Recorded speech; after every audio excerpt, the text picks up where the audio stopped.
ꯃꯌꯥꯝꯕꯨ JK ꯍꯖꯥꯔꯤꯅ ꯇꯔꯥꯝꯅ ꯑꯣꯛꯆꯔꯤ ꯃꯌꯥꯝꯒꯤ ꯃꯐꯝꯗ ꯋꯥꯐꯝ ꯑꯃꯈꯛꯇꯪ ꯁꯦꯡꯗꯣꯛꯆꯒꯦ ꯑꯩꯅ ꯍꯥꯟꯅ ꯊꯥꯒꯠꯆꯔꯝꯕ ꯇꯥꯃꯣ ꯆꯥꯛꯊꯦꯛꯄꯤꯒ ꯑꯩꯒ ꯎꯅꯕꯒꯤ ꯚꯤꯗꯤꯑꯣ ꯑꯗꯨ ꯈꯨꯗꯣꯡꯆꯥꯗꯕ ꯈꯔ ꯂꯩꯕꯗꯒꯤ ꯑꯗꯨ ꯀꯛꯊꯠꯆꯔꯒ ꯑꯅꯧꯕ ꯑꯣꯏꯅ ꯑꯞꯂꯣꯗ ꯇꯧꯖꯔꯦ ꯇꯥꯃꯣ ꯆꯥꯛꯊꯦꯛꯄꯤꯒ ꯑꯩꯒ ꯎꯅꯕꯒꯤ ꯚꯤꯗꯤꯑꯣꯁꯤ ꯑꯃꯨꯛ ꯍꯟꯅ ꯌꯦꯡꯃꯤꯟꯅꯁꯤ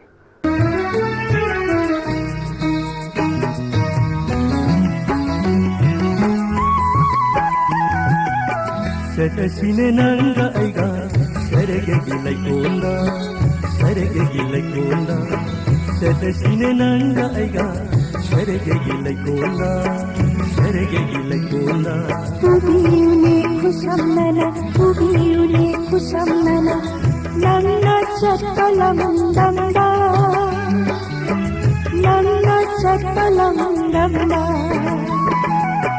Setashine nanga aiga sarege gilaikonda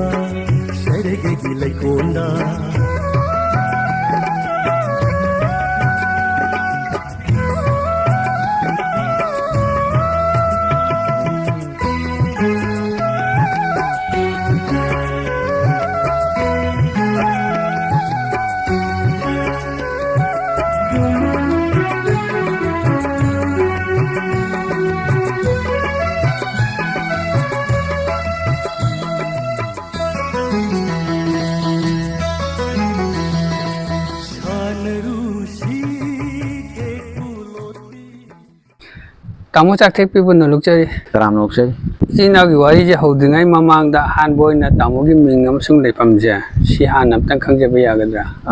ꯍꯥꯏꯖꯒꯦ ꯑꯩ ꯏꯃꯤꯡ ꯇꯈꯦꯜ ꯆꯪꯕꯝ ꯀꯨꯂ ꯁꯔꯃ ꯍꯥꯏꯗꯅ ꯃꯌꯥꯝꯅ ꯑꯗꯨꯝ ꯈꯪꯕꯤ ꯂꯩꯐꯝꯗꯤ ꯀꯥꯏꯗ ꯑꯣꯏ? ꯂꯩꯐꯝ ꯄꯥꯡꯒꯩ ꯔꯣꯗ ꯌꯨꯝꯅꯥꯝ ꯈꯨꯅꯧꯗ ꯂꯩꯖꯕꯅꯤ꯫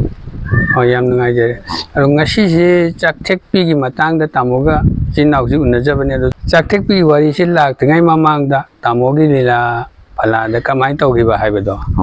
ꯑꯗꯨꯒꯤ ꯃꯇꯥꯡꯗ ꯑꯝꯇꯪ ꯈꯪꯖꯅꯤꯡꯕ ꯅꯅꯥꯎ ꯈꯪꯖꯅꯤꯡꯕ ꯈꯔꯗꯪ ꯑꯩ ꯍꯥꯏꯖꯒꯦ ꯇꯥꯃꯣꯁꯤ ꯆꯍꯤ ꯀꯌꯥꯃꯨꯛꯇꯒꯤ ꯂꯤꯂꯥꯁꯤ ꯌꯥꯎꯕꯤꯔꯛꯈꯤꯕꯅꯣ? ꯑꯩ ꯆꯍꯤ 19 ꯑꯗꯨꯋꯥꯏꯗꯒꯤ ꯌꯥꯎꯖꯈꯤꯕꯅꯤ꯫ ꯍꯣꯏ ꯄꯥꯈꯪ ꯐꯥꯔꯛꯄ ꯑꯗꯨꯋꯥꯏꯗꯒꯤꯅꯤꯀꯣ ꯌꯥꯝ ꯀꯨꯏꯔꯕ ꯃꯇꯝꯅꯤ꯫ ꯌꯥꯝ ꯀꯨꯏꯔꯕ ꯃꯇꯝꯅꯤ꯫ ꯑꯗꯨꯗꯤ ꯇꯥꯃꯣꯅ ꯌꯥꯎꯈꯤꯕ ꯂꯤꯂꯥꯁꯤ ꯃꯁꯤꯡ ꯊꯤꯕꯗꯤ ꯉꯝꯃꯔꯣꯏ ꯑꯩ ꯈꯪꯉꯦ ꯑꯗꯣ ꯑꯩꯅ ꯍꯥꯏꯖꯅꯤꯡꯉꯤꯅ ꯑꯩꯈꯣꯏ ꯇꯥꯃꯣꯅ ꯍꯧꯖꯤꯛ ꯐꯥꯎ ꯃꯅꯨꯡꯁꯤꯗ ꯌꯥꯎꯈꯤꯕ ꯂꯤꯂꯥꯁꯤꯡꯗ ꯑꯩꯈꯣꯏ ꯃꯤꯌꯥꯝꯅ ꯄꯥꯝꯅꯈꯤꯕ ꯍꯥꯏꯕꯗꯤ ꯈꯔ ꯃꯃꯤꯡ ꯂꯩꯈꯤꯕ ꯂꯤꯂꯥ ꯈꯔꯗꯪ ꯇꯥꯃꯣꯅ ꯃꯃꯤꯡꯁꯤ ꯅꯤꯡꯁꯤꯡꯕꯤꯕ ꯉꯝꯕꯤꯕ꯭ꯔꯥ? ꯑꯩ ꯍꯥꯏꯖꯒꯦ ꯑꯩ ꯍꯥꯟꯅ ꯑꯩ ꯌꯥꯎꯁꯤ ꯃꯣꯏꯔꯥꯡ ꯕꯔꯕꯗꯒꯤ ꯍꯧꯔꯛꯄꯅꯤ꯫ ꯃꯣꯏꯔꯥꯡ ꯕꯔꯕꯗꯒꯤ ꯌꯥꯎꯖꯔꯛꯄꯅꯤ ꯑꯗꯨꯅ ꯑꯗꯨꯒꯤ ꯃꯊꯪꯗ ꯁꯃꯥꯖꯤꯛ ꯄ꯭ꯂꯦ ꯇꯥꯔꯦ ꯁꯃꯥꯖꯤꯛ ꯄ꯭ꯂꯦ ꯇꯥꯔꯛꯄꯗꯒꯤ ꯕꯁꯟꯇ ꯄꯨꯔꯅꯤꯃꯥ ꯍꯥꯏꯗꯅ ꯂꯤꯂꯥ ꯑꯃꯃꯨꯛ ꯑꯩ ꯇꯧꯖꯈ꯭ꯔꯦ꯫ ꯑꯩꯈꯣꯏꯒꯤ ꯑꯩ ꯃꯃꯤꯡꯗꯤ ꯇꯥꯖꯗ꯭ꯔꯤ ꯀꯪꯖꯥꯕꯤ ꯂꯩꯔꯛꯇ ꯂꯩꯕ ꯑꯩꯈꯣꯏꯒꯤ ꯑꯣꯖꯥ ꯍꯧꯕꯤ ꯃꯇꯝꯗꯨꯗ ꯃꯍꯥꯄ꯭ꯔꯚꯨ ꯕꯤꯇꯥ ꯑꯣꯟꯕ ꯂꯤꯂꯥ ꯀꯥꯏꯈꯤꯕꯒꯤ ꯃꯇꯨꯡꯗꯅꯤꯀꯣ ꯑꯩꯅ ꯌꯥꯎꯖꯈꯤꯕꯁꯦ꯫ ꯑꯗꯨꯗ ꯑꯩꯈꯣꯏꯒꯤ ꯀꯛꯆꯤꯡ ꯀꯣꯃꯣꯟ ꯁꯤ ꯂꯧꯔꯨꯔꯒ ꯑꯩꯈꯣꯏ ꯂꯤꯂꯥ ꯇꯣꯀꯤ ꯚꯣꯝꯕꯤꯒ ꯍꯥꯏꯅ ꯑꯩꯈꯣꯏ ꯄꯨꯟꯅ ꯃꯇꯝ ꯈꯔ ꯕꯁꯤꯇ ꯄꯨꯔꯅꯤꯃꯥ ꯂꯤꯂꯥꯁꯤ ꯈꯣꯡꯉꯥꯄꯥꯠꯇꯒꯤ ꯇꯥꯏꯕꯪꯒ ꯑꯩꯈꯣꯏ ꯇꯧꯃꯤꯟꯅꯈꯤ꯫ ꯑꯗꯨꯒꯤ ꯃꯇꯨꯡꯗ ꯑꯩꯁꯤ ꯃꯇꯝ ꯈꯔ ꯑꯃꯨꯛ ꯂꯤꯂꯥꯁꯤ ꯌꯥꯎꯅ ꯑꯩ ꯊꯕꯛ ꯏꯪꯈꯥꯡ ꯈꯔ ꯁꯨꯕ ꯆꯠꯂꯤ꯫ ꯍꯜꯂꯒ ꯂꯤꯂꯥ ꯆꯠꯄ ꯅꯪꯅꯕ ꯆꯠꯂꯤ꯫ ꯑꯗꯨꯗꯒꯤ ꯃꯃꯩꯗ ꯑꯩ ꯕꯁꯤꯅ ꯄꯨꯔꯅꯤꯃꯥ ꯂꯤꯂꯥꯁꯤ ꯇꯣꯛꯈꯤꯕꯗꯒꯤ ꯑꯩꯁꯤ ꯍꯩꯉꯥꯡꯗ ꯂꯤꯂꯥ ꯑꯃꯨꯛ ꯌꯥꯎꯖꯔꯤ꯫ ꯃꯇꯝꯗꯨ ꯂꯤꯂꯥꯗꯨ ꯑꯩꯈꯣꯏ ꯈꯔ ꯐꯥꯎꯕ ꯍꯥꯏꯇꯥꯔꯦ ꯗꯨꯁꯃꯟ ꯂꯥꯁ ꯕꯨꯂꯦꯠ ꯍꯥꯏꯗꯅ ꯗꯨꯁꯃꯟ ꯌꯦꯡꯖꯍꯧꯏ ꯍꯥꯏꯕꯤꯌꯨ ꯗꯨꯁꯃꯟ ꯂꯥꯁ ꯕꯨꯂꯦꯠ ꯍꯥꯏꯗꯅ ꯃꯇꯝ ꯁꯥꯡꯅ ꯀꯨꯏꯅ ꯆꯠꯂꯝꯃꯤ꯫ ꯑꯗꯒꯤ ꯂꯤꯂꯥ ꯑꯃꯨꯛ ꯃꯣꯏ ꯈꯔ ꯆꯀꯤ ꯆꯔꯥꯡ ꯇꯧꯕꯗꯒꯤ ꯂꯤꯂꯥ ꯇꯣꯛꯄꯗꯒꯤ ꯑꯩꯁꯤ ꯂꯤꯂꯥꯁꯤ ꯇꯣꯛꯑꯒꯦꯅ ꯇꯣꯛꯄꯗꯒꯤ ꯃꯌꯥꯝ ꯆꯪꯗꯅ ꯑꯃꯨꯛ ꯇꯥ ꯕꯥꯕꯨꯒꯤ ꯃꯅꯥꯎꯅꯨꯄꯥ ꯒꯨꯂꯥꯝꯁꯨ ꯍꯣꯏ ꯀ꯭ꯋꯥꯏꯊꯦꯝ ꯕꯤꯔꯦꯜ ꯍꯣꯏ ꯀꯧꯔꯗꯅ ꯂꯤꯂꯥ ꯌꯥꯎꯕꯤꯗ ꯌꯥꯗꯦ ꯍꯥꯏꯗꯅ ꯂꯤꯂꯥꯁꯤ ꯑꯃꯨꯛ ꯌꯥꯎ ꯑꯩꯈꯣꯏ ꯃꯪꯐꯥꯎꯅꯕ ꯂꯤꯂꯥꯗꯨ ꯑꯃꯨꯛ ꯇꯧꯖꯩ꯫ ꯃꯪꯐꯥꯎꯅꯕ ꯂꯤꯂꯥ ꯁꯦꯀꯦꯟ ꯑꯃꯨꯛ ꯇꯥꯈꯤ꯫ ꯐꯥꯔꯁ ꯇꯥꯗꯦꯅ ꯁꯥꯎꯗꯅ ꯑꯩ ꯌꯥꯝ ꯀꯟꯅ ꯑꯩ ꯁꯝ ꯀꯛꯀꯦ ꯀꯥꯏꯅ ꯈꯟꯗꯅ ꯑꯩ ꯃꯇꯝꯗ ꯁꯝ ꯀꯛꯑꯝꯃꯤ꯫ ꯑꯩ ꯁꯝ ꯀꯛꯊꯠꯂꯦ꯫ ꯑꯗꯒꯤ ꯑꯃꯨꯛ ꯌꯥꯎꯔꯛꯄꯗꯨꯅ ꯃꯗꯒꯤ ꯃꯇꯝ ꯈꯔ ꯂꯩꯔꯒ ꯂꯤꯂꯥꯗꯣ ꯑꯃꯨꯛ ꯆꯍꯤ 1-2 ꯁꯨꯕꯗ ꯂꯤꯂꯥꯗꯣ ꯀꯥꯏꯊꯣꯛꯈ꯭ꯔꯦ꯫ ꯀꯥꯏꯔꯦ ꯂꯤꯂꯥ ꯀꯥꯏꯈꯤꯕꯗꯒꯤ ꯑꯩ ꯂꯤꯂꯥ ꯇꯣꯛꯑꯒꯦ ꯑꯃꯅ ꯌꯥꯎꯔꯔꯣꯏ ꯍꯥꯏꯗꯅ ꯑꯩ ꯈꯜꯂ ꯂꯩꯔꯦ꯫ ꯈꯜꯂꯒ ꯂꯩꯕ ꯀꯥꯟꯁꯤꯗ ꯑꯃꯨꯛ ꯊꯥꯡꯃꯩꯕꯟꯒꯤ ꯑꯩꯈꯣꯏ ꯕꯥꯃꯣꯟ ꯏꯇꯨꯈꯣꯝꯕꯤ ꯍꯥꯏꯗꯅ ꯃꯌꯥꯝꯅ ꯈꯪꯅꯔꯕ ꯕꯥꯃꯣꯟ ꯏꯇꯨꯈꯣꯝꯕꯤꯒꯤ ꯃꯁꯥꯃꯛ ꯂꯥꯛꯇꯅ ꯒꯨꯔꯨ ꯃꯅꯤ ꯍꯥꯏꯅ ꯈꯣꯌꯥꯊꯣꯡ ꯀꯩꯅꯣꯗꯒꯤ ꯊꯥꯡꯃꯩꯕꯟ college ge tale ba guru mai ga makoi ni laktana ai se mu lila tausi haidana haire ada ina hoi am tan khan ge na har ge ayam da lai adagi khara laraga birji lana kong chen dagi mayam raja saba na khangna badu moi laktana lila se amu tawminare nuai mon haibadagi shor jangal lana lila du tawminare shor jangal je sahi ama phaga da banong ni walinga da ai yung family kitang no padagi ai mayang tina bangam da ai amu tokthoi duoga tamgi ngele silila se amu likhasi hadana mayam torpa kan da matamdu boarding ni matam mobilina ai di sala mai blo jabanina ai mai khong masalagi ai masimin tawbido no hadi mayam da gena bol ni raga ai uto yang gai no bil hapa maga ai lila du ge ai mai khong masal khare lila si yaw ro ina matam kuina sangna dum lai re mu lai badagi kamai taw ge bu ai lila thok ser ge tawai sawmang da mu matam khara mu lai re sawmang da lai badagi di sawmang da cycle kar khana tawr ga ai lai re ai family yam no pi khatang ai awana kharnangi adagi lising ma samapal humdrani pan sida so lising ma samapal humdrani pan sida ai sawmang da lai laina kano si ngabong khaw bolila si kanu ne tawi drama ne tawi pu khaw da iram hamda yengu badagi ai as isei la lin khapa yani na haidana khandana ai si kana ro masidi ai isei la lin khalage haidana hangang dagi mi mayang pho meraga guru mani hoi nasai college guru mani hoi mayam hoi yong pullaga am kanna hone lila si punjam mi si subu sungong amdre ai tok tho eraga ai dhanabir gi mayum da chale ojabir hariyo gi mayum sida aduga saktik pisilin khanar ba dhanabir bo ana nupa ma kon sau anupi ma kon sau jitene ni pa ma kon sahan gi haidana jitene me lo chale nate onare dhanabir de lila yawani shashapuna te hani sei chame oh hara ada dhanabir ngamgadra haidana dhanabir hamaka dhanabir ne saksi aiga hana tawla saksi hana haibadagi hoi haidan dhanabir mayum jagano gi jiten me na chala jiten je mu unaraga lila si aiko ji lila si tamasi haidana sanlambel sana kai tienda aiko ji nimai haiba baji ji mayum da chaleraga moda khoi lila si pulle matamadu da baji nimai masanupa risikanda pung ye hele aduga ngasai kano sina mangon jaw hana angang amle mi tamogi wari se koi chakthek pi wari se la khaya ba ko hoi chakthek pi lingkhat pai matang ne ba hoi habi adutagi gasai gi mangon jaw silila ya holle ma thabak yang kana thawi thabak chui adugo thabak subodo khona ma se tawnu koi lila tawsi ana ma se thiema lila ya holle adai baji ni mai masanu para gumni haiba masimsu khona lila ya holle mido leitabani ne imung adudagi khoi mi ani pura lawre isi kantane manau nupa kanone mayamba asai ragumni ne moye pullaga aiko chilila si nikhale likapaka na nongma moy sei saui haidana nima kanosi naba haiba angang si laktana modeli sikan thodele me kholi lati na basat pada naba khangi hojik chakthek pi na ba ha khangna ba masam khoi ba do khangi as nungai jare de ko chada nang nupi ma khon sapa kama kama to ye sakke tamo hanma ni sei ha mi pa phamong de phama sai mai ma khon ta ba da thamoi ju hu bai ma sakam sangi nungai re nang nupi ma khon sao nupa ma khon je ten sa halasi dhana bi nang lila ko ma si ai ga lamba ya bam ta le tri ai dilila ari bani na ahlo re no na na nga tani na hadan lila che koi ma ga pai no mai se bo sa hani nang hum de ai na puri ba angang se simane somang dai thoibi na angang amane ore thoibi ha ni hero ni komali ma na nga sa irang le ma sa hali ai na chak chek pi sai maming phawba thai man da le ba baji ni mai sina irang le mai se thole chak chek pi si ka mai to si ge chak chek pi thole si amana hani ai tholo baji na ai mi si chak chek pi ka re moi baji ni mai thon bi re baji ni mai jam nu si mana lila si kai dana ba mana kan hona dana lila si hona jarak pani sai sing phaw moi aya ma matam da hojiki Nisikan thoi mung da moi ki imaga baji gan ayam thai mayam lila party shi jiten ge mayum phaw na khoi na mayum na khar bu phaw do adumai tong na khoi dum cham thangmi na khoi lila si tong min na ki adu de lila si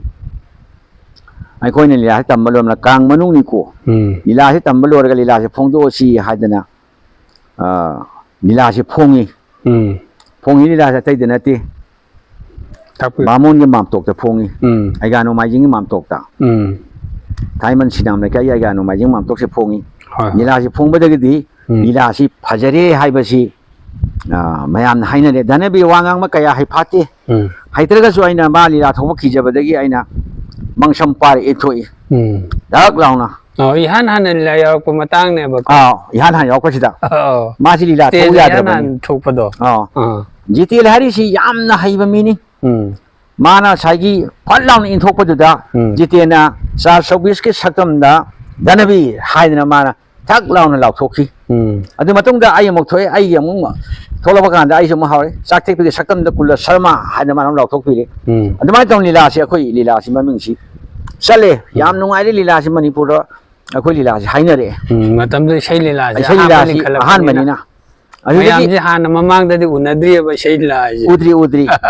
adi nabagi isai se su mi khuding mak si hatang ngau na bi ni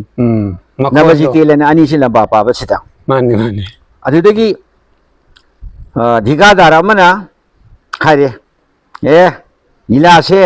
yam phajai khoi nungai jare lila se khoi gari ka soi puthok se gari se khoi sana bi lila se hai dana kala de san do no lila se koi sengmai jingi thong ihal hana sagat pa thong matham makha sabado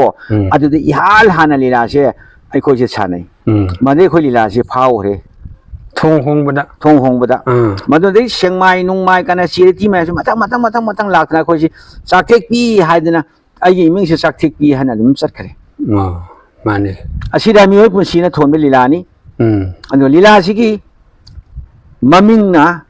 jiti na tholi karian tholi narong khongthang artisan thole sina narong khongthang artisan jiti na thon gi bani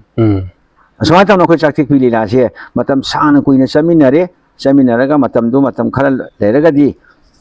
kariguma thawdo amadagi ai si lila si matam khara lep khare adudagi lila lep khibadagi mayam na yes kano da sana bada kari kwai thien mayai koi bi da sana bada hana gi sakthik pi sabi do laktraga di noina sariba khurai ti hela duna sai ho sara salami khurai ti kena sabadu da mana sarga di lila se ko yengoi nilai pasa han biro ana mayam tong no badagi ai si moina hawa gari tata amada lawbala e tara nipan mapan tara mo raida ada ai di matam du de lila yaw lila thok lei bani na koi nung sang bani na koi nung phandok thana mai mi si makeup to bodu nungai ro siu tawre adu mayam sathi ade pu badagi hawa manu da koi phan chalaga ai mayai koi bi lila do ai sanahi ai la ko mayam khubak bara khoi hawa do khamada ada jitian hai takula lila horge ana horo ta hai ai so ai makeup se sa to ga thoi lila si hasana le nunga ne lila so sanagi adumai tong ne lila si sana ma tong da ani rakse adumai to bodai lila si amu hanjan ai so amu hanjan yaw re ba amu hanjan lila si yaw re maram di na sai gi kano da sana ba se jamu yare pok da sana ba so ai yaw da lila ba sha halo hai ba dagi ai si mayam ne ya da ne lila si amu hanna yaw re Ada macam nak sakti pilih lah hebel saya, macam sang nak kuini aina, Hawaii yaw na aini hona jarak pani, lila lagi founder di aini, lila si hona jarak pasti. Amadi matang dah tamu dah aina hangjaningi sini koi lila si sakti pi party si ihan hana lihat kiban matam ne bapa. Mana. Madu dah tamu na koi lila party yang lihat pagi, tengna kiba awa ba nungai baca, siapa petang? Wah berarti hai ni ngale tanah wah kere. Hoi. Aina mi ani sianarai mi ani purai sogomang dagi thoibi haina ama yumdang huno dagi nomai thei bo sa haina ama adu ma su mu yani si loina banina ai mi mem da leiba nunga raktre maram di ai su bhara lawning dana ai moji gi hek nakal du da moji gi get du da ai laitong ngom gi ta thambang ngau ne khoi lila ga tongminan ba ma lai halama bai bungo gi da makhura sabudu ma gi da aina hare ta da akhoi lila se ai lila se su mayam kha ga khang sa khang bi re na ta de yim ꯃꯃꯥꯡ ꯌꯨꯝꯁꯦ ꯑꯩ ꯚꯔꯥ ꯂꯧꯖꯔꯒꯦ ꯍꯥꯏꯅ ꯑꯩꯅ ꯚꯔꯥ ꯂꯧꯔꯒ ꯑꯩ ꯑꯗꯨꯗ ꯏꯕꯣꯆꯥꯒ ꯉꯁꯥꯏꯒꯤ ꯊꯣꯏꯕꯤꯒ ꯊꯝꯃꯒ ꯂꯤꯂꯥꯁꯤ ꯀꯟꯅ ꯆꯠꯂꯦ ꯑꯩꯈꯣꯏ ꯂꯤꯂꯥꯗꯨ ꯃꯇꯝꯗꯨꯗ ꯑꯗꯨꯃꯥꯏꯅ ꯇꯧꯅ ꯏꯕꯣꯆꯥ ꯊꯣꯏꯕꯤ ꯏꯔꯥꯡ ꯂꯩꯃ ꯁꯥꯕꯅ ꯃꯥꯁꯨ ꯃꯃꯤꯡ ꯆꯠꯂꯦ ꯑꯗꯨꯃꯥꯏꯅ ꯇꯧꯅ ꯂꯤꯂꯥꯁꯦ ꯑꯩꯈꯣꯏ ꯌꯥꯝꯅ ꯋꯥꯅ ꯍꯧꯗꯣꯛꯈꯤꯕ ꯂꯤꯂꯥꯅꯤ ꯆꯥꯛꯊꯦꯛꯄꯤ ꯂꯤꯂꯥꯁꯤ ꯑꯩꯅ ꯌꯥꯝ ꯋꯥꯅ ꯂꯤꯡꯈꯠꯆꯈꯤ ꯁꯣꯝꯗ ꯆꯥꯅꯤꯡꯉꯥꯏ ꯂꯩꯇ꯭ꯔꯤ ꯑꯩ ꯌꯨꯝꯗ ꯍꯜꯂꯒ ꯌꯨꯝꯗꯒꯤ ꯑꯩ ꯆꯦꯡ ꯆꯥꯛ ꯄꯨꯔꯒ ꯅꯠꯇ꯭ꯔꯒ ꯋꯥꯜꯂꯒ ꯄꯨꯔꯒ ꯑꯩꯈꯣꯏ ꯑꯍꯨꯝ ꯃꯔꯤꯁꯦ ꯑꯩꯈꯣꯏ ꯆꯥꯃꯤꯟꯅꯩ ꯃꯇꯝꯗ ꯌꯥꯝ ꯅꯨꯡꯁꯤꯕ ꯑꯩꯒꯤ ꯑꯋꯥ ꯑꯅꯥꯗ ꯌꯥꯝꯅ ꯃꯇꯦꯡ ꯄꯥꯡꯕꯤꯕ ꯗꯥ ꯍꯔꯤꯗꯣꯟ ꯑꯗꯒꯤ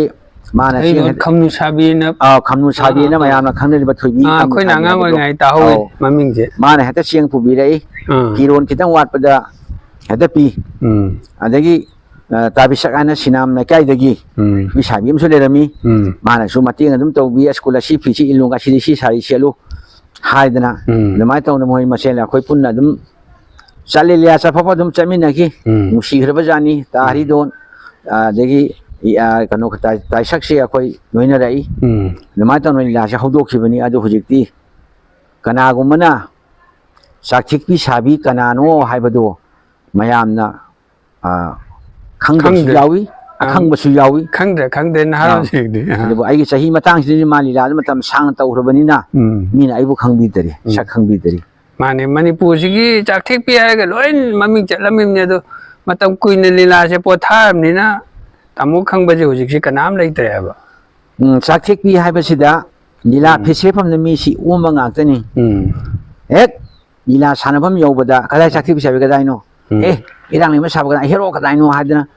ꯑꯩꯈꯣꯏꯒꯤ ꯂꯤꯂꯥꯁꯤ ꯚꯥꯕꯣꯛ ꯈꯨꯗꯤꯡꯃꯛꯅ ꯆꯠꯂꯨꯕ ꯖꯒꯥꯗ ꯑꯩꯈꯣꯏꯒꯤ ꯐꯦꯁꯤꯐꯝꯗ ꯊꯣꯛꯐꯝ ꯐꯥꯎ ꯂꯩꯄꯣꯠꯇꯦ ꯑꯗꯨꯛ ꯃꯇꯤꯛ ꯑꯩꯈꯣꯏꯕꯨ ꯅꯨꯡꯁꯤꯕꯤꯒꯤ ꯃꯇꯝꯗꯨꯗ ꯃꯌꯥꯝꯅ ꯄ꯭ꯔꯖꯥꯅ ꯑꯗꯨꯃꯥꯏꯅ ꯇꯧꯗꯅ ꯑꯩꯈꯣꯏ ꯍꯧꯗꯣꯛꯃꯤꯟꯈꯤꯕ ꯂꯤꯂꯥꯅꯤ ꯑꯗꯨ ꯉꯁꯥꯏꯒꯤ ꯆꯥꯛꯊꯦꯛꯄꯤ ꯄꯥꯔꯇꯤꯁꯦ ꯃꯁꯤ ꯇꯥꯃꯣꯅ ꯌꯥꯎꯔꯤꯉꯩꯗ ꯁꯥꯟꯅꯈꯤꯕ ꯂꯤꯂꯥꯁꯤꯡꯁꯦ ꯀꯩ ꯀꯩꯅꯣꯗꯣ ꯍꯥꯏꯐꯦꯠ ꯆꯥꯛꯊꯦꯛꯄꯤ ꯍꯥꯏꯕ ꯂꯤꯂꯥꯁꯤ ꯑꯩꯅ ꯑꯍꯥꯟꯕ ꯆꯥꯛꯊꯦꯛꯄꯤ ꯂꯤꯂꯥ ꯁꯥꯟꯅꯔꯦ ꯑꯗꯨ ꯃꯇꯨꯡꯗ ꯂꯩꯔꯥꯡ ꯈ꯭ꯋꯥꯏꯌꯣꯟꯕꯤ ꯍꯥꯏꯅ ꯂꯩꯔꯥꯡ ꯈ꯭ꯋꯥꯏꯌꯣꯟꯕꯤ ꯍꯥꯏꯅ ꯂꯩꯔꯥꯡ ꯈ꯭ꯋꯥꯏꯌꯣꯟꯕꯤ ꯑꯩ ꯌꯦꯡꯖꯍꯧꯋꯤ ꯂꯩꯁꯥꯕꯤ ꯑꯔꯤꯕꯤ ꯁꯥꯕꯗꯣ ꯂꯩꯁꯥꯕꯤ ꯑꯔꯤꯕꯤ ꯁꯥꯏ ꯑꯗꯨꯁꯨ ꯑꯩꯅ ꯈ꯭ꯋꯥꯏꯌꯣꯟꯕꯤꯁꯨ ꯑꯩꯅ ꯁꯥꯖꯈꯤ ꯑꯩꯒꯤ ꯀ꯭ꯋꯥꯗꯤ ꯃꯌꯥꯡ ꯀ꯭ꯋꯥꯅꯤ ꯑꯩꯒꯤ ꯀ꯭ꯋꯥꯗꯤ ꯃꯤꯊꯥꯄꯇꯤ ꯍꯥꯏꯕꯗꯨꯗ ꯅꯕꯅ ꯄꯨꯊꯣꯛꯇꯨꯅ ꯁꯛꯈꯤ ꯑꯩꯅ ꯁꯥꯟꯅ ꯁꯥꯕ ꯈꯨꯗꯤꯡꯃꯛꯁꯦ ꯅꯕꯅ ꯖꯨꯠ ꯆꯥꯅ ꯄꯨꯊꯣꯛꯄꯤꯈꯤꯕꯅꯤꯅ ꯏꯁꯩꯗꯤ ꯑꯃꯠꯇ ꯑꯩꯈꯣꯏꯅ ꯌꯥꯎꯗ꯭ꯔꯦ ꯂꯤꯂꯥꯁꯤꯁꯨ ꯇꯁꯦꯡꯅ ꯍꯥꯏꯔꯗꯤ ꯂꯤꯂꯥꯁꯤꯁꯨ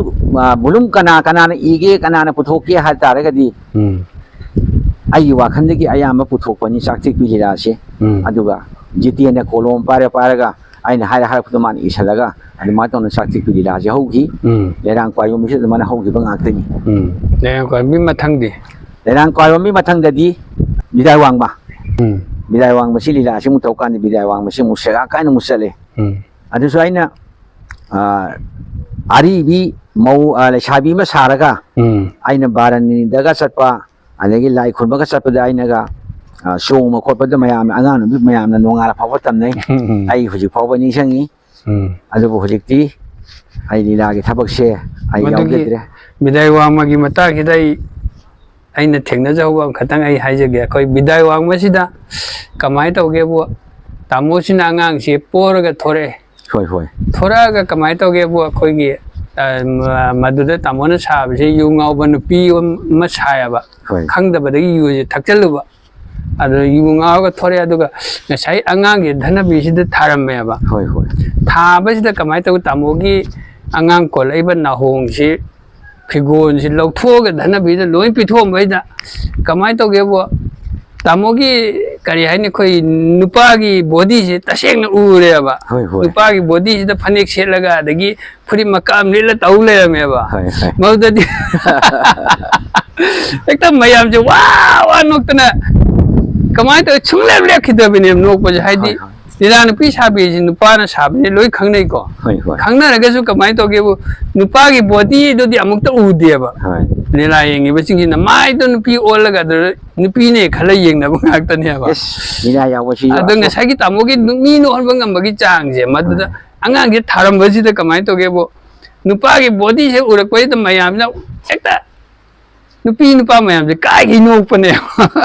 ꯃꯗꯨꯃꯗꯤ ꯑꯗꯨꯒꯤ ꯃꯇꯨꯡꯗ ꯉꯁꯤꯐꯥꯎ ꯑꯩ ꯀꯥꯎꯗ꯭ꯔꯤ ꯀꯨꯏꯗ꯭ꯔꯤ ꯑꯩ ꯍꯟꯗꯛ ꯂꯤꯂꯥ ꯆꯍꯤ 5, 6, 7, 9 ꯁꯨꯔꯕꯗ꯭ꯔꯥ ꯃꯌꯥꯝ ꯏꯝꯐꯥꯜ ꯑꯣꯖꯥ ꯇꯣꯝꯕꯤ adagi takhilen ta chawwa kurai ta mangliam laktana lila yaujara ro ni la jabadagi ai labuk ta law yani de mayam sangna phana pudana ai ipom tawda ade ai na ipom ong tawi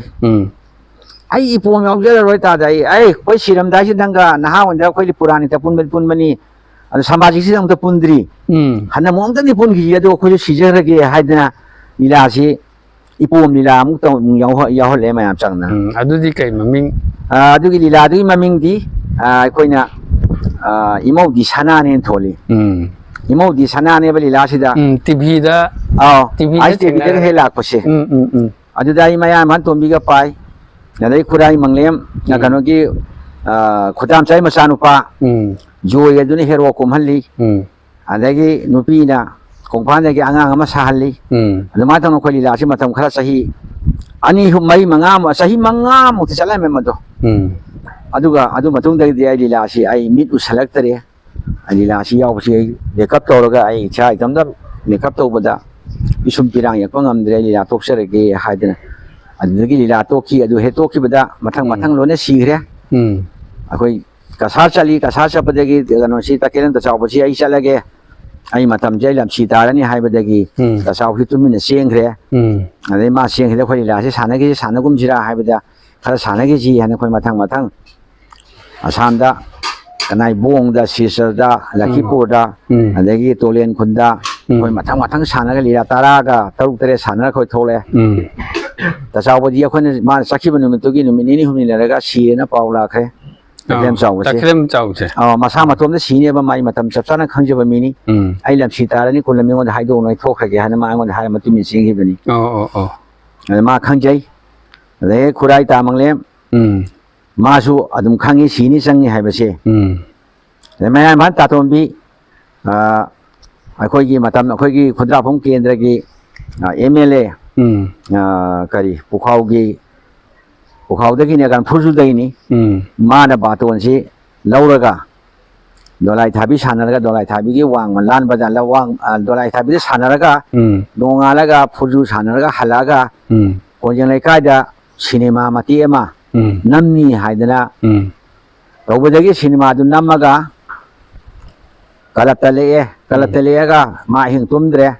adu maim da hangaga ma si ma ma doja tam bi adu ma musi gi bani adu digi lila si ai su loye ma yang su lo sanghare ma to lila si khoi lo sanghare si phau ai adagi ꯆꯥꯛꯊꯦꯛꯄꯤ ꯍꯥꯏꯔꯝꯅꯤꯅ ꯆꯥꯛꯊꯦꯛꯄꯤꯒꯤ ꯋꯥꯔꯤꯁꯤ ꯈꯖꯤꯛꯇꯪ ꯃꯌꯥꯝꯗ ꯁꯨꯝ ꯈꯪꯍꯟꯁꯤꯀꯣ ꯆꯥꯛꯊꯦꯛꯄꯤꯁꯦ ꯆꯥꯛꯊꯦꯛꯄꯤ ꯂꯤꯂꯥꯁꯤꯗ ꯇꯥꯃꯣꯅ ꯂꯧꯔꯤꯕ ꯆꯥꯛꯊꯦꯛꯄꯤ ꯍꯥꯏꯕ ꯅꯨꯄꯤ ꯃꯆꯥ ꯑꯃꯒꯤ ꯃꯃꯤꯡꯅꯦꯕꯀꯣ mani ꯃꯁꯤꯒꯤ ꯅꯨꯄꯤ ꯃꯆꯥꯁꯤ ꯀꯃꯥꯏꯅ ꯇꯧꯕꯅꯣ ꯑꯩꯈꯣꯏ ꯃꯩꯇꯩ ꯅꯨꯄꯤꯒꯤ ꯁꯛꯇꯝ ꯑꯁꯦꯡꯕꯁꯤ ꯎꯠꯄ ꯅꯨꯄꯤꯔ ꯅꯠꯇ꯭ꯔꯒ ꯅꯨꯄꯥ ꯅꯍꯥꯒ ꯒꯥꯒ ꯇꯧꯕ ꯅꯨꯄꯤꯔ ꯀꯃꯥꯏꯅ ꯇꯧꯕꯅꯣ ꯃꯁꯤ nati madi yamna ngaujaba isam samna di ngaujaba seran turan ba sasadaba anduga kharadi irang parang di ꯃꯇꯝꯒꯤ ꯏꯔꯥꯡꯁꯤ ꯑꯗꯨꯝ ꯌꯥꯎꯋꯤ ngaujaba anu seran turan ma jataba nupi bachani mana sajaiba ronse aduna mana sai kangla pataga sai moi ni irang le maga mkhoi lakpada pakhang masa masu daga lakna baduda magi thamoi de masu irang khar leibani na irang parang khar tawbududa sai sa service sariba danabi duna धनबी ngасagi chakthekpi sina leisabini aduga धनबी sina pakhang sarine ba pakhang ni haibiyo mana pakhang ni aduga akhoi cinema ge mol oina ngasagi aina ujaki bang abong khawde ujaki bedo adugi pose de lauraga isai haperaga akhoi da lila sigi mong je khone puthok sakibni adani mayamna hainari simaram di gaino da ngasai lo salakpadu da khoina salasini nanga aiga sarga gi laikon daga ana khone sai budo mana sai adigi sakhe ga no tabuda kai irang lai maka ngasai gi kano siga mo khoya hero siga mo khoya ni na khoi mari ni chame nei de mi la de uri mari si khoi kanga patan alda ngasai gi sa shopis ka sakhe gi ga ama we nagi ibo saga irang maga mapare iladu da kangla pasida kangla pata moina sai sanaba ro se ꯑꯩꯈꯣꯏ ꯁꯤꯅꯦꯃꯥꯒꯤꯔꯣ ꯍꯥꯏꯐꯦꯠ ꯂꯧꯔꯦꯔꯒ ꯆꯠꯂꯁꯤꯅꯦ ꯅꯪꯒ ꯑꯩꯒꯥꯏꯗꯣ ꯑꯗꯨ ꯁꯛꯏ ꯑꯗꯨꯗ ꯉꯁꯥꯏꯅ ꯆꯠꯂꯁꯤꯅꯦ ꯅꯪꯒ ꯑꯩꯒ ꯁꯔꯒꯤ ꯂꯩꯀꯣꯜꯗ ꯍꯥꯏꯗꯨꯅ ꯉꯁꯥꯏꯒꯤ ꯏꯕꯣꯆꯥꯒ ꯁꯛꯏꯁꯦ ꯃꯣꯏ ꯑꯅꯤꯅ ꯏꯔꯥꯡꯂꯩꯃꯒ ꯃꯣꯏꯅꯤ ꯁꯛꯄꯅꯤ ꯑꯩꯈꯣꯏꯅꯤꯅ ꯄꯨꯕꯤꯌꯨꯅꯦ ꯈꯨꯠꯁꯝꯅꯅ ꯅꯪꯅ ꯆꯠꯄ ꯂꯝꯗꯝꯗ ꯍꯥꯏꯕ ꯅꯪ ꯁꯦꯒꯤ ꯅꯠꯇꯔꯥ ꯑꯗꯣ ꯑꯗꯨꯗ ꯁꯣꯂꯣ ꯃꯁꯟ ꯄꯥꯏꯕꯗꯨꯗ ꯙꯅꯕꯤꯔꯒ ꯑꯩꯒ ꯁꯣꯂꯣ ꯃꯁꯟ ꯄꯥꯏꯕꯗꯨꯗ ꯃꯌꯥꯝꯅ ꯈꯨꯕꯥꯛ ꯂꯧꯏ ꯌꯥꯝꯗ꯭ꯔꯕꯗ ꯂꯤꯂꯥꯗꯣ ꯑꯃꯨꯛ ꯁꯥꯟꯅꯕꯗ ꯃꯌꯥꯝꯅ ꯊꯥꯛꯄ ꯄꯩꯁꯥꯗꯨꯅ ꯂꯨꯄꯥ 4,900 ꯂꯤꯁꯤꯡ ꯑꯁꯤꯗ ꯗꯤꯂꯤꯚꯔ ꯇꯥꯈ꯭ꯔꯕꯅꯤ ꯂꯤꯂꯥꯒꯤ ꯕꯥꯇꯣꯟꯒꯤ ꯄꯩꯁꯥꯁꯤ ꯅꯠꯇꯅ ꯑꯗꯣ ꯑꯩꯈꯣꯏꯅ ꯀꯩꯅꯣꯗ ꯁꯥꯟꯅꯕ ꯀꯥꯟꯗꯗꯤ ꯅꯥꯒꯥꯂꯦꯟꯗ ꯁꯥꯟꯅꯕ ꯀꯥꯟꯗꯗꯤ ꯅꯥꯒꯥꯂꯦꯟꯁꯤ ꯄꯨꯂꯤꯁ ꯏꯟꯁꯄꯦꯛꯇꯔ ꯑꯃꯈꯛꯅ ꯀꯩꯅꯣꯗꯒꯤ ꯕꯥꯃꯣꯟ ꯂꯩꯀꯥꯏꯗꯒꯤ SP ꯑꯃꯅ ꯃꯥꯅ ꯊꯥꯗꯅ ꯀꯧꯗꯅ ꯑꯩꯈꯣꯏ ꯁꯥꯟꯅꯕ ꯀꯥꯟꯗꯗ ꯑꯩꯈꯣꯏ ꯂꯨꯄꯥ ꯂꯤꯁꯤꯡ 4-5 ꯇꯥꯏ ꯂꯤꯁꯤꯡ ꯍꯥꯟꯅ ꯏꯪꯂꯤꯁꯇ ꯍꯥꯟꯅ ꯉꯥꯡꯉꯦ ꯍꯤꯟꯗꯤꯗ ꯑꯃꯨꯛ ꯉꯥꯡꯊꯣꯛꯑꯦ ꯕꯦꯡꯒꯣꯂꯤꯗ ꯑꯃꯨꯛ ꯉꯥꯡꯊꯣꯛꯑꯦ ꯑꯁꯥꯃꯤꯗ ꯑꯃꯨꯛ ꯉꯥꯡꯉꯦ ꯉꯁꯥꯏꯒꯤ ꯗꯥꯏꯂꯣꯒꯁꯦ ꯏꯪꯂꯤꯁꯇ ꯉꯥꯡꯉꯤꯔꯣ ꯂꯤꯂꯥꯒꯤ ꯗꯥꯏꯂꯣꯒꯁꯦ ꯑꯩꯈꯣꯏꯅ ꯉꯥꯡꯕ ꯅꯠꯇꯦ ꯃꯣꯏꯒꯤ ꯑꯩꯈꯣꯏ ꯂꯤꯂꯥ ꯁꯥꯟꯅꯕꯗ ꯍꯧꯔꯝꯗꯥꯏꯁꯦ ꯁꯤꯗꯩꯗ ꯂꯥꯎꯊꯣꯛꯄꯗꯣ ꯃꯅꯤꯄꯨꯔꯤ ꯆꯥꯛꯊꯦꯛꯄꯤ ꯂꯤꯂꯥ ꯑꯗꯒꯤ ꯑꯁꯨꯃꯥꯏꯅ ꯇꯧꯕꯗ ꯃꯣꯏꯅ ꯂꯣꯏꯅ ꯍꯥꯟꯅ ꯂꯤꯊꯣꯛꯈ꯭ರೆ ꯍꯥꯏꯗꯣꯛꯈ꯭रे ꯑꯗꯣ ꯌꯦꯡꯉꯕꯅꯤ나 ꯃꯌꯥꯝꯁꯨ ꯚꯥꯞ ꯇꯥꯔꯕꯅꯤꯅ ꯂꯤꯂꯥꯗꯨꯗ ꯊꯥꯕ ꯄꯩꯁꯥꯁꯦ ꯂꯨꯄꯥ 5,000-6,000 ꯊꯥꯏꯌꯦꯕ ꯙꯅꯕꯤꯔꯤ ꯏꯕꯥꯅꯤ ꯈꯛ ꯆꯠꯄꯗ ꯂꯨꯄꯥ 4,000 ꯍꯦꯟꯅ ꯇꯥꯏ ꯍꯥꯏꯕ ꯃꯥꯅꯦ ꯑꯣꯗꯤꯌꯟꯁꯅ ꯌꯥꯝ ꯄꯥꯝꯕ ꯂꯤꯂꯥ ꯑꯣꯏꯅ ꯇꯧꯋꯦ ꯄꯨꯕꯤꯌꯨꯅꯦ ꯈꯨꯠꯁꯝꯅꯅ ꯀꯥꯏꯅ ꯑꯗꯒꯤ ꯑꯩꯈꯣꯏꯅ ꯆꯠꯂꯁꯤꯅꯦ ꯅꯪꯒ ꯑꯩꯒ ꯁꯔꯒꯤ ꯂꯩꯀꯣꯜꯗ ꯀꯥꯏꯅ ꯁꯨꯝ ꯁꯛꯄꯗꯨꯗꯀꯣ ꯁꯣꯂꯣ ꯃꯁꯟ ꯄꯥꯏꯕꯗꯨꯗ ꯄꯩꯁꯥꯁꯦ ꯍꯦꯛꯇ ꯂꯧꯐꯝ ꯈꯪꯗꯦ ꯍꯥꯏꯁꯤꯅꯤ ꯃꯥꯅꯦ ꯑꯩꯈꯣꯏꯁꯨ ꯑꯉꯥꯡ ꯑꯣꯏꯔꯞꯅ ꯌꯦꯡꯖꯍꯧꯏ ꯃꯗꯨ ꯌꯥꯝ ꯅꯨꯡꯉꯥꯏ ꯌꯥꯝ ꯐꯖꯩ ꯆꯥꯛꯊꯦꯛꯄꯤ ꯍꯥꯏꯕ ꯂꯤꯂꯥꯁꯤ ꯍꯥꯏꯕꯤꯌꯨ ꯃꯈꯥ ꯇꯥꯕꯤꯌꯨ ꯃꯁꯤꯒꯤ ꯃꯊꯪꯗꯗꯤ ꯑꯩ ꯂꯤꯂꯥꯁꯦ ꯂꯣꯏꯁꯤꯟꯈ꯭ꯔꯦ ꯍꯧꯖꯤꯛꯇꯤ ꯂꯤꯂꯥꯁꯦ ꯑꯩ ꯃꯊꯪ ꯑꯃꯨꯛ ꯆꯠꯊꯒꯦ ꯈꯟꯗ꯭ꯔꯦ ꯃꯔꯝꯗꯤ ꯑꯩ ꯃꯤꯠ ꯎꯁꯤꯜꯂꯛꯇ꯭ꯔꯤ ꯑꯩ ꯏꯊꯟꯗ ꯃꯦꯀꯞ ꯇꯧꯕ ꯉꯝꯖꯗ꯭ꯔꯕꯅꯤꯅ ꯑꯗꯒꯤ ꯐꯔꯦ ꯂꯤꯂꯥꯁꯦ ꯇꯥꯃꯣꯅ ꯂꯣꯏꯔꯦ ꯄꯣꯊꯥꯔꯦ ꯍꯥꯏꯔꯦꯀꯣ ꯄꯣꯊꯥꯔꯒꯁꯨ ꯇꯥꯃꯣꯒꯤ ꯍꯤꯡꯅꯕꯒꯤ ꯂꯝꯕꯤ ꯑꯃꯗꯤ ꯂꯩꯇꯕ ꯌꯥꯗꯦꯕ ꯍꯧꯖꯤꯛꯁꯦ ꯀꯔꯤ ꯁꯤꯟꯐꯝ ꯄꯥꯏꯔꯤꯒꯦ ꯍꯥꯏꯕꯗꯨꯝꯇꯪꯒ ꯑꯩ ꯍꯧꯖꯤꯛꯁꯦ BP ꯁ꯭ꯇ꯭ꯔꯣꯛ ꯑꯗꯒꯤ ꯄꯦꯔꯥꯂꯥꯏꯁꯤꯁ ꯑꯗꯒꯤ ꯑꯩꯈꯣꯏ ꯑꯁꯄꯥꯏꯅꯤꯡ ꯀꯣꯔꯗ ꯈ꯭ꯋꯥꯡꯗ ꯂꯣꯟꯁꯤꯟꯅꯕ ꯀꯩꯗꯧꯕꯁꯦ ꯄꯨꯝꯅꯃꯛꯁꯦ ꯑꯩꯅ ꯂꯥꯌꯦꯡꯉꯤ ꯁꯤꯒꯤ ꯃꯇꯥꯡꯗ ꯃꯌꯥꯝꯗ ꯑꯦꯗꯚꯔꯇꯥꯏꯖ ꯑꯃꯇꯪ ꯑꯩ ꯇꯧꯖꯍꯧꯒꯦ ꯑꯩꯈꯣꯏꯒꯤ ꯍꯥꯏꯔꯤꯕ ꯂꯩꯅꯥꯁꯤꯡ BP ꯁ꯭ꯇ꯭ꯔꯣꯛ ꯑꯗꯒꯤ ꯑꯃ ꯇꯥꯃꯣꯅ ꯍꯧꯖꯤꯛ ꯄꯟꯕꯤꯈꯤꯕ ꯂꯩꯅꯥꯁꯦ ꯀꯅꯥꯒꯨꯝꯕ ꯑꯗꯣꯝꯒꯤ ꯏꯃꯥ ꯏꯄꯥ ꯒꯨꯝꯕ ꯀꯔꯤꯒꯨꯝꯕ ꯑꯕꯣꯛꯀꯨꯝꯕ ꯑꯍꯜ ꯂꯃꯟ ꯑꯣꯏꯔꯕꯁꯤꯡꯗ ꯌꯥꯝ ꯇꯣꯏꯅ ꯅꯥꯒꯟꯕꯅꯤ ꯑꯗꯣ ꯀꯅꯥꯒꯨꯝꯕꯁꯤꯡ ꯅꯥꯕꯤꯕ ꯂꯩꯔꯒꯗꯤ ꯑꯩꯈꯣꯏꯒꯤ ꯇꯥꯃꯣꯒ ꯑꯗꯨꯝ ꯎꯅꯕꯤꯌꯨ ꯇꯥꯃꯣꯒꯤ ꯂꯩꯐꯝꯅ ꯌꯨꯝꯅꯥꯝ ꯈꯨꯅꯧ ꯄꯥꯡꯒꯩ ꯔꯣꯗ ꯌꯨꯝꯅꯥꯝ ꯈꯨꯅꯧ ꯇꯥꯃꯣꯒꯤ ꯃꯤꯡꯅ ꯇꯈꯦꯜ ꯆꯪꯕꯝ ꯀꯨꯜꯂ ꯁꯔꯃ ꯑꯗꯨꯒ ꯇꯥꯃꯣꯒ ꯎꯅꯔꯒ ꯑꯩꯈꯣꯏꯒꯤ ꯃꯔꯥꯏꯕꯛ ꯊꯤꯔꯕ ꯑꯍꯟꯁꯤꯡꯗꯨ ꯀꯃꯥꯏꯅ ꯃꯗꯨ ꯅꯣꯔꯃꯦꯜ ꯑꯣꯏꯅ ꯂꯩꯕ ꯌꯥꯒꯗꯒꯦ ꯍꯥꯏꯕꯗꯨ ꯇꯥꯃꯣꯒ ꯇꯥꯟꯅꯕꯤꯌꯨ ꯍꯥꯏꯅ ꯑꯩ ꯁꯤꯃꯇꯪ ꯑꯩ ꯃꯌꯥꯝꯗ ꯍꯥꯏꯖꯒꯦ ꯑꯗꯨ ꯃꯈꯥ ꯇꯥꯕꯤꯌꯨ ꯃꯁꯤ ꯑꯩꯅ ꯌꯦꯡꯖꯕꯗ BP ꯁ꯭ꯇ꯭ꯔꯣꯛ ꯑꯣꯏꯔꯒꯗꯤ ꯌꯥꯝꯗ꯭ꯔꯕꯗ ꯃꯥ ꯆꯠꯄ ꯁꯨꯡꯉꯝ ꯉꯝꯗ ꯐꯃꯨꯡꯗ ꯂꯩꯔꯝꯕ ꯑꯣꯏꯔꯁꯨ ꯊꯥ ꯃꯈꯥꯏ ꯃꯅꯨꯡꯗꯗꯤ ꯃꯥ ꯃꯈꯣꯡꯗꯨ ꯑꯗꯨꯝ ꯆꯠꯄ ꯉꯝꯒꯅꯤ ꯆꯩꯁꯨ ꯄꯥꯏꯔꯒ ꯑꯗꯩ ꯑꯁꯄꯥꯏꯅꯤꯡ ꯀꯣꯔꯗ ꯑꯣꯏꯔꯒꯅ ꯊꯥ ꯃꯈꯥꯏ ꯃꯅꯨꯡꯗ ꯃꯥꯒꯤ ꯄꯨꯟꯁꯤꯟꯅꯔꯤꯕ ꯂꯣꯟꯁꯤꯟꯅꯔꯤꯕ ꯁꯤꯡꯂꯤꯗꯣ ꯅꯥꯟꯊꯣꯛꯄ ꯉꯝꯕ ꯁꯛꯇꯤꯁꯦ ꯑꯗꯨꯝ ꯂꯩ ꯑꯩꯉꯣꯟꯗ ꯑꯩ ꯁꯤꯃ ꯍꯥꯏꯖꯒꯦ ꯁꯤ ꯍꯥꯏꯔꯒ ꯂꯣꯏꯖꯔꯦ ꯐꯔꯦ ꯌꯥꯝꯅ ꯉꯁꯤꯁꯤ ꯀꯩꯁꯨ ꯂꯩꯇꯕ ꯑꯩꯅ ꯌꯥꯝꯅ ꯃꯃꯜ ꯌꯥꯝꯃꯕ ꯃꯅꯤꯄꯨꯔꯒꯤ ꯑꯣꯏꯅ ꯃꯃꯤꯡ ꯂꯩꯔꯕ ꯑꯦꯛꯇꯔ ꯑꯣꯏꯅ ꯂꯩꯔꯝꯕ ꯑꯩꯒꯤ ꯏꯌꯥꯝꯕ ꯇꯥꯃꯣ ꯆꯥꯛꯊꯦꯛꯄꯤꯒ ꯎꯅꯕ ꯐꯪꯖꯕꯁꯦ ꯑꯩꯉꯣꯟꯗ ꯌꯥꯝ ꯊꯤꯅ ꯅꯨꯡꯉꯥꯏꯕꯁꯦ ꯐꯥꯎꯖꯩ ꯑꯗꯣ ꯉꯁꯥꯏ ꯇꯥꯃꯣꯅ ꯃꯃꯤꯡ ꯄꯟꯕꯤꯈꯤꯕ ꯑꯥꯔꯇꯤꯁ ꯃꯌꯥꯝꯗꯨꯁꯨ ꯂꯩꯈꯤꯗꯕ ꯏꯁꯣꯔꯒꯤ ꯈꯨꯌꯥ ꯇꯥꯟꯈꯤꯕ ꯃꯌꯥꯝ ꯑꯃ ꯌꯥꯎꯔꯦ ꯑꯗꯨꯅ ꯑꯗꯨ ꯑꯣꯏꯔꯒꯁꯨ ꯍꯤꯡꯍꯧꯔꯤꯕꯁꯤꯡꯁꯤꯗꯤ ꯑꯩ ꯃꯊꯪ ꯎꯅꯔꯒ ꯑꯩ ꯃꯌꯥꯝꯗ ꯑꯗꯨꯝ ꯃꯊꯪꯁꯦ ꯑꯗꯨꯝ ꯎꯠꯊꯣꯛꯅꯕ ꯍꯣꯠꯅꯖꯒꯦ ꯑꯗꯣ ꯉꯁꯤꯒꯤ ꯑꯣꯏꯅꯗꯤ ꯇꯥꯃꯣ ꯆꯥꯛꯊꯦꯛꯄꯤꯒ ꯂꯣꯏꯅꯅ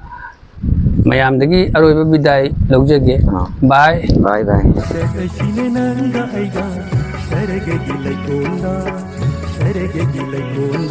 ಪುಬಿಯುನೆ ಖುಷಮ್ಮನ ಪುಬಿಯುನೆ ಖುಷಮ್ಮನ ನನ್ನ ಚಪ್ಪಲಂದಂದ ನನ್ನ ಚಪ್ಪಲಂದಂದ ಸೆಸಸಿನೆ ನಂಗ ಐಗ ಸೆರೆಗೆಗಿಲೆ ಗೋಂದ ಸೆರೆಗೆಗಿಲೆ ಗೋಂದ ಸೆರೆಗೆಗಿಲೆ ಗೋಂದ ಸೆರೆಗೆಗಿಲೆ ಗೋಂದ